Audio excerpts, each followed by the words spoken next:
En 1855, David Livingstone est un explorateur aussi célèbre que flegmatique. Mais lorsqu'il découvre les chutes du Zambèze, il est tellement impressionné par leur puissance qu'il note dans son journal « Seuls les anges dans leur vol ont dû contempler des visions aussi magnifiques que celle-ci ».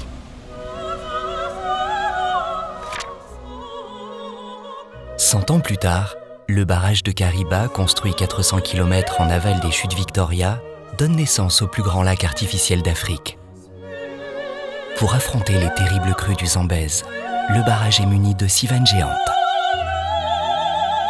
Depuis, les colères du fleuve se succédant, le puissant flux des vannes a creusé à la base du barrage une fosse dont la profondeur maximale atteint 80 mètres. Cette fosse, ou plunge pool, met désormais en danger la structure même de l'ouvrage. Cette érosion doit être stoppée et le barrage renforcé. Ce chantier audacieux, fortement exposé aux contraintes d'emprise, de météorologie et de restrictions sismiques, doit être achevé en moins de 3 ans. Voici comment.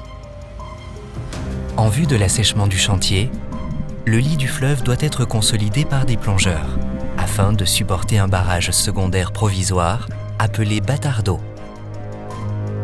Sur la berge, les piles creuses en béton du bâtard d'eau sont assemblées mètre par mètre sur un ascenseur semi-immergé.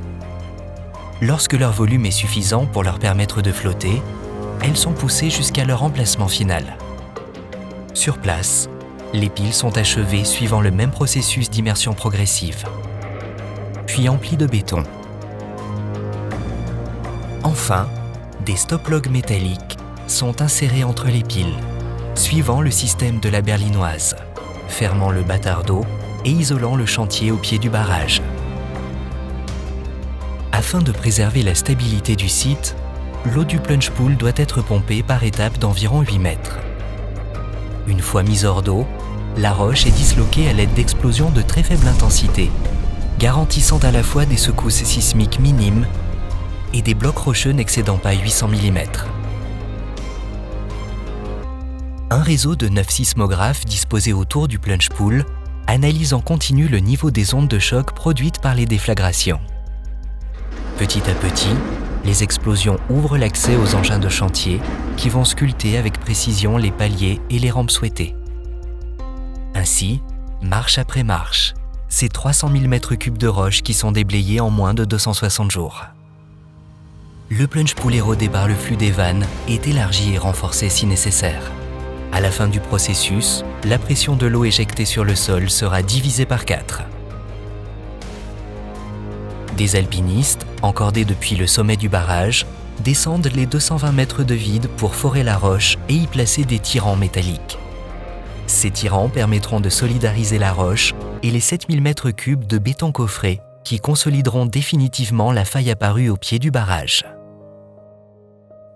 Le plunge pool et la faille rénovée, le bâtard d'eau est totalement démonté.